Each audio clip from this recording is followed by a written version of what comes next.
Assalamualaikum warahmatullahi wabarakatuh. Tapi pun,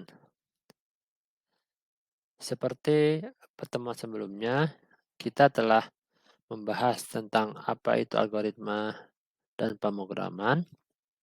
Dan sesuai janji kita, untuk minggu ini kita akan membahas tentang yang namanya flowchart. Apa itu flowchart? Flowchart adalah penggambaran secara grafik dari langkah-langkah, step, ataupun urutan prosedur suatu program. Flowchart biasanya mempengaruhi sebuah penyelesaian.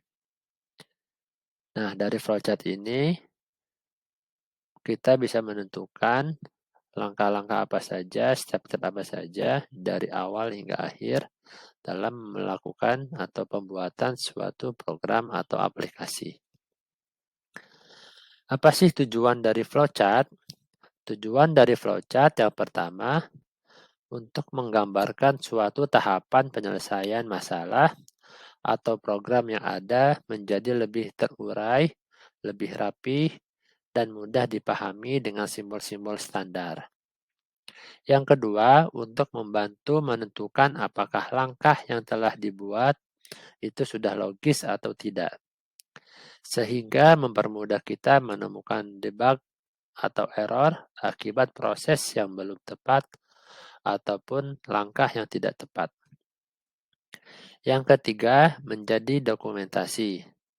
Dengan adanya dokumentasi untuk kita sendiri, ini juga mempermudah kita untuk menjelaskan kepada orang lain tentang penyelesaian masalah atau program atau aplikasi yang kita buat. Hal ini tentu saja dapat membantu kita melakukan kolaborasi dengan orang lain. Nah, selanjutnya simbol-simbol flowchart. Apa sih simbol flowchart? Simbol flowchart standarnya sendiri itu dibagi menjadi 3 kelompok ya. Kelompok yang pertama ada namanya flow direction symbol. Yang kedua ada namanya processing symbol. Yang ketiga ada namanya input atau output symbol. Nah, sekarang kita coba bahas satu persatu. Yang pertama flow direction symbol. Flow direction symbol ini adalah simbol yang digunakan untuk menghubungkan antara simbol yang satu dengan simbol yang lainnya. Simbol ini juga disebut dengan connecting line. Simbol ini diantaranya ada 4 ya. Yang pertama itu ada arus atau flow. Berbentuk tanda panah ya. Itu biasanya untuk menyatakan jalannya arus atau suatu proses. Yang kedua ada namanya communication link. Ini untuk menyatakan bahwa adanya transisi suatu data atau informasi dari suatu lokasi ke lokasi lainnya.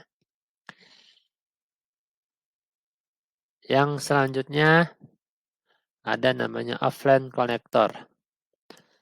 Offline connector ini untuk menyatakan sambungan dan dari suatu proses ke proses yang lainnya dengan halaman atau lembar yang berbeda.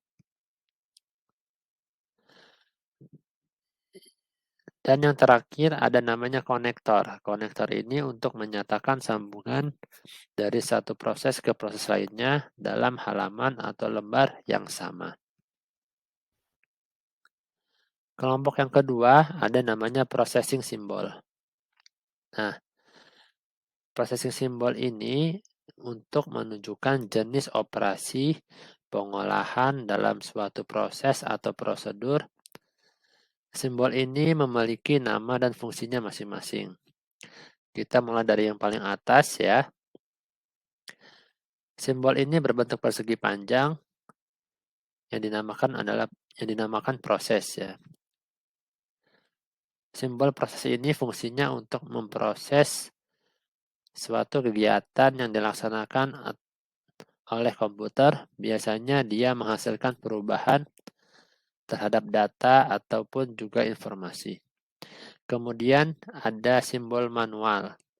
Simbol manual ini menunjukkan tindakan proses yang tidak dilakukan oleh komputer, berarti dilakukan secara manual. Kemudian selanjutnya ada namanya decision atau logika. Angka ini untuk menunjukkan suatu kondisi tertentu. Biasanya jika di pemrograman, simbol ini digunakan ketika keadaan codingannya ada kata for, while, do, atau do while, ataupun yang lainnya. Jadi menunjukkan suatu kondisi bisa iya ataupun bisa tidak. Selanjutnya ada namanya predefined process. Predefined process itu untuk menyediakan tempat atau penyimpanan suatu pengolahan untuk memberi harga awal. Kalau di pemrograman, harga awal ini kita sebut biasanya dikenal dengan inisialisasi. Selanjutnya ada namanya terminal. Terminal ini biasanya digunakan untuk permulaan atau akhir dari suatu program. Ketika kita membuat flowchart, biasanya kita menggunakan terminal ini untuk menuliskan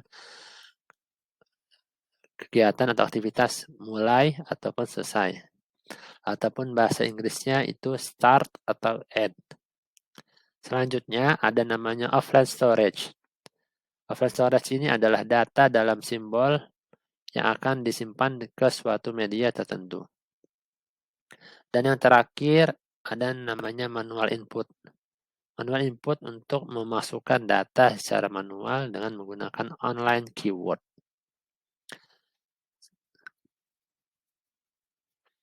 Kelompok yang ketiga ada namanya input atau output simbol. Yang pertama ada input atau output. Input-output ini bentuknya seperti jajaran genjang ya. Seperti jajaran genjang, simbol ini untuk menyatakan proses input dan output tanpa tergantung dengan jenis peralatannya. Yang kedua, ada namanya storage ya. Storage itu untuk menyatakan input yang berasal dari disk ataupun output yang disimpan ke disket atau storage ya, penyimpanan data. Yang ketiga, ada namanya dokumen. Dokumen ini atau simbol ini digunakan untuk mencetak dokumen. Selanjutnya, ada beberapa software ataupun aplikasi yang bisa gunakan untuk membuat flowchart. Setelah kita mengetahui teori dasar dari algoritma flowchart, jadi kita tidak afdal atau tidak lengkap kalau kita tidak mempraktekkan aplikasi dalam pembuatan flowchart. Aplikasinya ada dua jenis. Yang pertama ada Lucidchart. Lucidchart ini aplikasi online ya.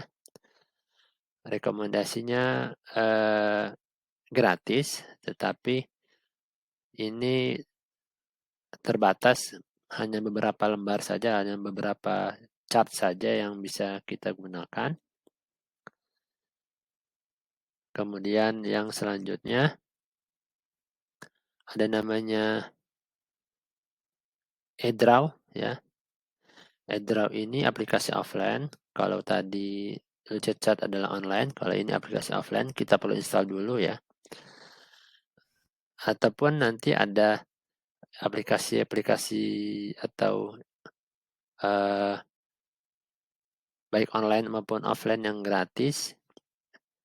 Boleh pakai yang lainnya juga.